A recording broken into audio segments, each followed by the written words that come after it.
नयाँ project create गर्दाखेरि चाहिँ यदि फिचर एक्टिभेट भएको छैन भने पहिला सुरु एक्टिभेट फिचर्समा जाने, त्यसपछि यसमा चाहिँ डेस्कटप बेस एप्लिकेसन जाभा एसी चाहियो, वेब बस्ट गर्नु पऱ्यो भने जाभा वेब डट एन्ड ई भन्ने यसलाई चाहिँ पहिला के गर्नु पऱ्यो, एक्टिभेट गर्नु पऱ्यो। अनि एक्टिभेट भइसकेपछि चाहिँ अब प्रोजेक्ट क्रिएट गर्नु पऱ्यो भने चाहिँ फाइलमा जाने अनि न्यू प्रोजेक्ट गर्ने। अब अहिले हामीले कुन गर्न लाग्छौँ त भन्दाखेरि वेबको प्रोजेक्ट गर्न लागेको छौँ भने चाहिँ पहिला सुरु जाभा विथ एन्डमा जाने अनि हामीले जाभा वेब भन्ने आउँछ, जाभा वेबमा क्लिक गरेर वेब एप्लिकेसनमा जाने, नेक्स्ट गर्ने हो। वेब एप्लिकेसनको नाम अब जस्तै मानौँ मैले टेस्ट भनेर बनाउनु पाएँ, टेस्ट भनेर बनाएँ एप्लिकेसनको नाम, ठिक छ। अनि नेक्स्ट त्यसपछि हामीले यहाँ सर्भर दिनु पऱ्यो, वेबमा चल्ने सर्भर चाहियो। सर्भर भनेर जुन अघि हामीले टमक्याट राखेको छौँ त्यो चाहिँ हाम्रो सर्भर हो। अनि त्यसलाई चाहिँ यहाँ एड भनेर गर्ने अनि त्यसपछि टमक्याट मल्टिपल हुन्छ, टमक्याटलाई चुज गर्ने, नेक्स्ट गर्ने। अनि लोकेसन चाहिँ कहाँनिर राखेको छ भन्ने कुरो भयो। अब हामीले चाहिँ अहिले डी ड्राइभमा राखिरहेको छ, ई ड्राइभमा ईमा राखेको छ। त्यसपछि यहाँ अपाचे टमक्याट भन्ने हाम्रो त्यसलाई चाहिँ ओपन गर्नु हो। अनि त्यसपछि सर्भरको लागि भनेर चाहिँ युजर नेम र पासवर्ड चाहिन्छ, आफूले नाम राखिदिनु पायो रुट भयो। अनि यो गरेपछि यहाँनिर सर्भर इन्स्टल भयो, सेटअप भयो। अनि नेक्स्ट गरेर अरू हामीले यहाँ के नि गर्नुपर्ने, फिनिस गर्नु। यो गरेपछि मेरो वेब प्रोजेक्ट बन्यो।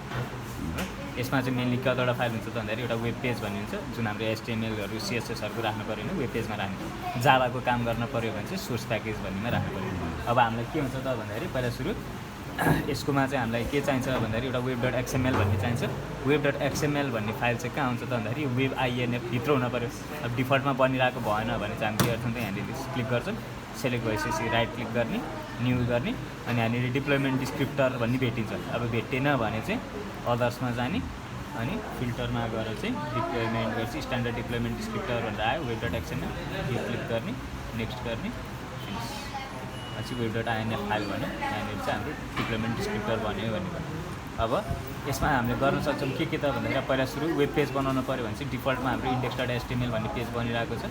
अर्को बनाउनु पऱ्यो भने चाहिँ त्यो चाहिँ हामीले के गर्छौँ त वेब डट एक्सएमएल चाहिँ वेब आइएनएफ फोल्डरभित्र हुनु पऱ्यो। अरू पेजेसहरू चाहिँ हामी के गर्छौँ वेब पेजेस बाहिर गराएपछि पहिला वेब पेजमा गर्ने, राइट क्लिक गर्ने, न्यू गरेर अब एचटिएमएल फाइल चाहियो, एचटिएमएल यहाँ भेट्यो भने भेट्यो, भेटेन भने फेरि के अरे अदर्समा जाने, फेरि फिल्टरमा जाने, एचटिएमएल गर्ने, एचटिएमएल भेट्यो, एचटिएमएल चाहियो,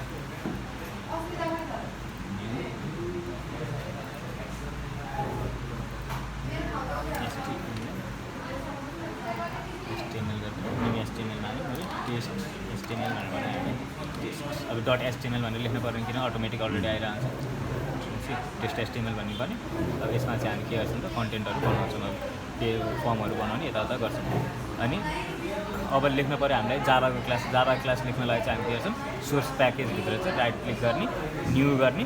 अब अहिले सुरुको लागि चाहिँ हामीले के गर्न सक्छौँ सर्भलेट भनेर प्रोजेक्ट नै गऱ्यौँ थाल्यो भने चाहिँ डाइरेक्ट सर्भलेटबाट यहाँबाट बनाउनु पनि पाइयो है। जस्तै यहाँ मैले न्यू सर्भलेट नै भनेर नाम दिएँ अनि नेक्स्ट गरेँ। अनि त्यसपछि यहाँनिर एड इन्फ्लुएन्ट डिप्लोइमेन्ट डिस्क्रिप्टर भन्छ, यो गऱ्यो भने वेब डट एक्सएमएलमा देखिन्छ। अब यो मैले नेक्स्ट गरेँ, जस्तै यहाँनिर मैले एड गरेँ नि होइन वेब आइएनएफ नै यो यति पार्ट हामीले लेख्थ्यौँ नि पहिला होइन कपी बोर्डमा लेखेको यो भनेको युआरएल प्याटर्न यो हुनु पऱ्यो, यो नाम दिन्छ, यो सर्भलेट हो नि, यो सर्भलेट भने जाभा क्लास छ नि त छ। भनेपछि यसमा चाहिँ के आउँछ भन्दाखेरि हाम्रो सर्भलेटमा चाहिँ के कुरा चाहिन्थ्यो भन्दाखेरि पहिला सुरु चाहिँ कुनै पनि क्लास छ भने एक्सटेन्स एचटिटिपी सर्भलेट भन्ने चाहिन्थ्यो भने चाहिँ एक्सटेन्स एचटिटिपी सर्भलेट गर्यो। यसमा दुईवटा मेथड हुन्छ, डु गेट डु पोस्ट भनेको कि नि त, डु गेट भन्ने छ, डु पोस्ट भन्ने छ। अनि डु गेटमा के छ एचटिटिपी सर्भलेट रिक्वेस्ट, एचटिटिपी सर्भलेट रेस्पोन्स दुईवटा आउनुपर्छ। यसले दुईवटा एक्सेप्सन फाल्छ, सर्भलेट एक्सेप्सन आयो एक्सेप्सन। अब यहाँ चाहिँ के छ प्रोसेस रिक्वेस्ट भनेको चाहिँ दुइटैले गरिरहेको छ, अर्को मेथड बनाइदिए मात्रै।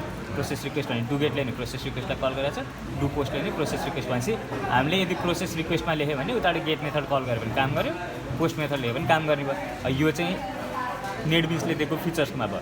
अब हामीले आफैले गर्नु पऱ्यो भने चाहिँ के गर्ने त भन्दाखेरि यहाँ राइट क्लिक गर्ने, न्यू गर्ने, अब जाभा क्लास नै बनाउनु पऱ्यो। अब मैले दुईवटा नम्बर एड गर्ने हो भने मैले एडिसन भनेर एउटा जाभा क्लास बनाएँ। अब यो जाभा क्लास चाहिँ मेरो के हुनु पऱ्यो त सर्भलेट जस्तो हुनु पऱ्यो। सर्भलेट हुनको लागि मैले यहाँ के गर्नुपर्छ एक्सटेन्स एचटिटिपी सर्भलेट भन्नु पऱ्यो। अब यहाँ इरर आयो पछि यो कहाँबाट तान्ने भन्ने कुरो त चाहियो। त्यसको लागि चाहिँ हामीले यहाँ के गर्नुपर्छ इम्पोर्ट गर्नु पऱ्यो। इम्पोर्टमा चाहिँ हामी के गर्छौँ त जाभा यक्स डट सर्भलेट डट स्टार भन्ने एउटा गर्नु पऱ्यो।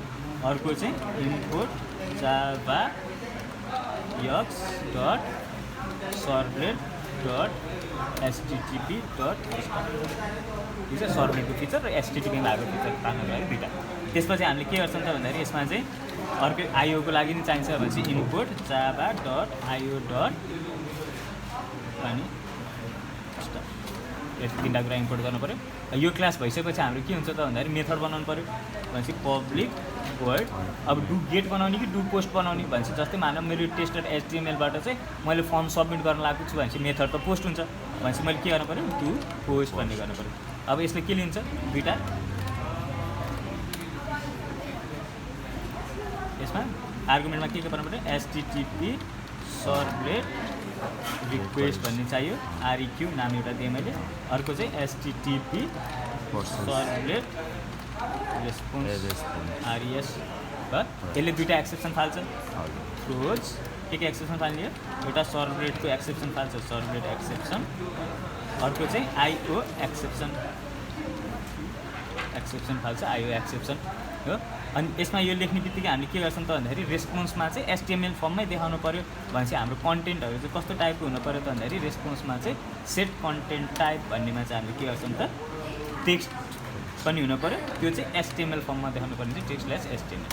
अब बाहिर लेख्नको लागि राइटर त चाहियो, राइटरको लागि भनेर चाहिँ हामीले के युज गर्छौँ त भन्दाखेरि प्रिन्ट राइटर भन्ने युज गर्छौँ। यसको चाहिँ नाम जे दिन पाइयो अब नर्मली आउट भइरहन्छ, आउट गर्न लेख्ने कहाँबाट लिने त भन्दाखेरि .getWriter रेस्पोन्सबाटै लिनु पऱ्यो, RES भनेर बनाएको छ त्यही भएर response.getWriter हो। यति भयो। अब फर्मबाट चाहिँ त्यो डाटा यता आउनु पऱ्यो भनेपछि पहिला सुरु यहाँ फर्म चाहियो भनेपछि टेस्ट.html-मा चाहिँ मैले के गर्नु पऱ्यो एउटा फर्म बनाउनु पऱ्यो हो। अब मैले यहाँनिर एउटा फर्म मेथड बनाएँ अनि एक्सन भनेर बनाएँ एक्सन। अब यहाँ web.xml-मा यहाँ एक्सनमा यहाँ के गरेको छ न्यू सर्भलेट भनेको कि नि त भनेपछि कि त नाम होइन म एक्सनमा आफ्नो हिसाबले राख्छु, जस्तै मानौँ एड गर्छु भनेर एड भनेर लेख्छु भन्ने पनि पाइयो होइन। मेथड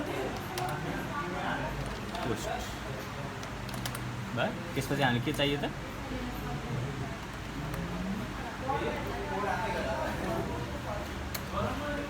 फर्म युज गर्नु पऱ्यो अनि फर्मभित्र चाहिँ हामीले के गर्नु पऱ्यो त नम्बर 1 नम्बर 2 भनेर दुईवटा नम्बर दिएँ मैले नम्बर 1 भने नम्बर 1 को चाहिँ के हुन्छ input type equals to number अनि नेम भनेर दिनु पऱ्यो।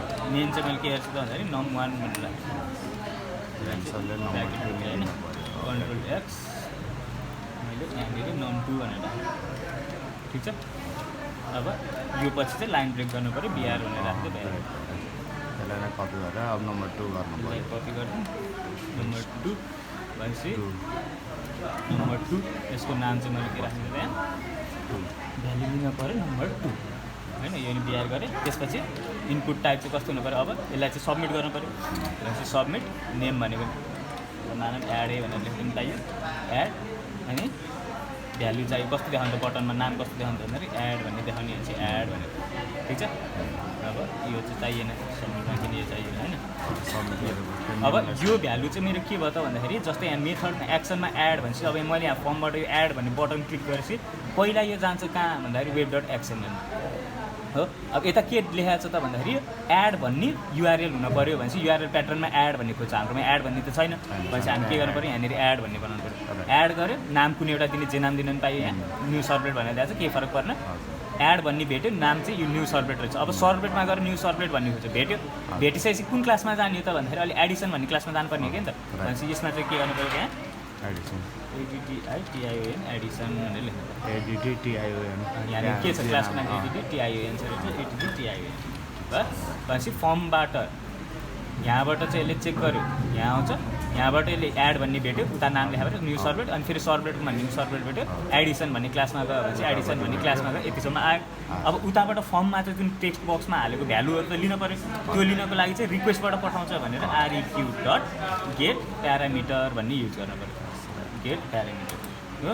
अब प्यारामिटरमा यहाँनिर कस्तो नाम दिएको छ त भन्दाखेरि यसको लागि भनेर num1 दिएछ, यसको लागि भनेर num2 दिएको छ भनेपछि यहाँनिर के हुनु पऱ्यो उतापट्टि num1 लेखाएको छ भने num1 नै हुनु पऱ्यो। अब यसले चाहिँ भ्यालु सधैँ रिटर्न कस्तो गर्छ त भन्दाखेरि स्ट्रिङ मात्रै गर्छ, अरू भ्यालु नै गर्दैन। त्यो यताबाट फर्मबाट पठाएको भ्यालु सबै स्ट्रिङमा आउँछ भनेपछि n1 भयो, अर्को भ्यालु पनि लिनु पऱ्यो, दुईवटा भ्यालु पठाउँछ भने दुईवटा भ्यालु भयो। अब यो चाहिँ उतापट्टि 2 छ 2 यसलाई पनि के हेर्छु त 2 अब दुईवटा स्ट्रिङको भ्यालु जोड्ने भन्ने त मिल्दैन भनेपछि यसलाई इन्टिजरमा लानु पऱ्यो नि त भनेपछि इन्टिजर डट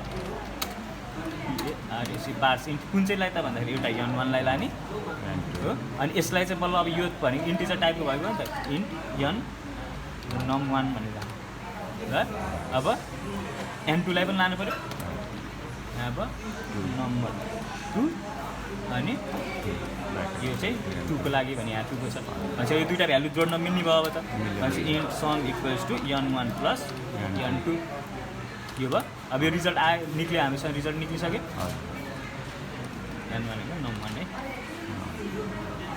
स्ट्रिङ भयो नि त यो नम भयो है त अब यसलाई चाहिँ मैले के गर्नु पऱ्यो बाहिर देखाउनु पऱ्यो भनेपछि आउट किनभने बाहिर लेख्नको लागि भनेर आउट भन्ने मेथड बनाएको छ नि त हामीले यहाँ होइन त भनेपछि आउट डट अनि प्रिन्ट गर्नुपर्ने हो भनेपछि प्रिन्ट एलएन राखे पनि भयो मैले प्रिन्ट एलएन अब मैले यो सम भन्नेलाई देखाउने भने सम होइन म एचटिएमएलको S3 भन्ने ट्यागबाट देखाउँछु भन्ने पनि पाइयो होइन जस्तै मैले यहाँनिर सम भन्न पनि पाएँ हो अथवा यही कुरालाई चाहिँ मैले के गर्न पाउँछु त भन्दाखेरि यहाँनिर चाहिँ S3 ट्याग राख्नु पनि पाएँ S3 ट्याग राखेर चाहिँ के गर्नु पऱ्यो त यहाँनिर यो S3 किन टेक्स्ट फर्मकोमा हो होइन S3 गऱ्यो अब मैले सम इज भन्छ ल सम इज यो सधैँ आउनु पऱ्यो त्यसपछि भ्यालु आउँछ भेरिएबलको भ्यालु आउँछ अब S3 ट्यागलाई त क्लोज त गर्नु पऱ्यो भनेपछि यस ब्र्याकेटमा अगाडि भयो अब काम भ्याइयो काम भ्याइसकेपछि हामी के गर्छौँ त भन्दाखेरि प्रोजेक्ट्समा जाने यो प्रोजेक्ट हो कि नि त हामीले बनाएको यहाँ राइट क्लिक गर्ने रन गर्ने प्रोजेक्टमा गएर चाहिँ गर्ने उताबाट हामीले सिधै फाइललाई गर्थ्यौँ भने जेडिबी सेयर गर्दाखेरि यसमा चाहिँ जाने प्रोजेक्टमा जाने अलाउ गरिदिने अनि अघि नै हामीले के राखेको थियौँ रुट राखेको थियौँ होइन यो भनेको सर्भरको युजर नेम र पासवर्डको लागि भनेर राखेको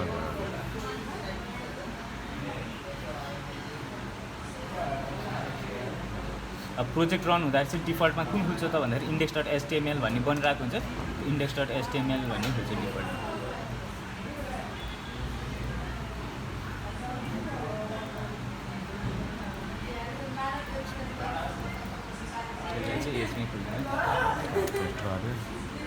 भनेपछि डिफल्टमा इन्डेक्स खोल्ने भनेपछि इन्डेक्समा हाम्रो यो छ कि छैन हेरौँ index.html हो डिफल्टमा खोल्ने index.htmlमा टु डु राइट कन्टेन्ट छ कि छैन त भनेपछि यसले चाहिँ टु डु राइट कन्टेन्ट अब हामीलाई चाहिने पेज कुन हो त भन्दाखेरि test.html हो कि नि त हजुर हजुर भनेपछि हामीले यहाँनिर के गर्नु पऱ्यो त test.html भयो दुईवटा नम्बर मानौँ 12 पास गरेर एड गरेँ 24 आयो उताको सम भयो वाउ होइन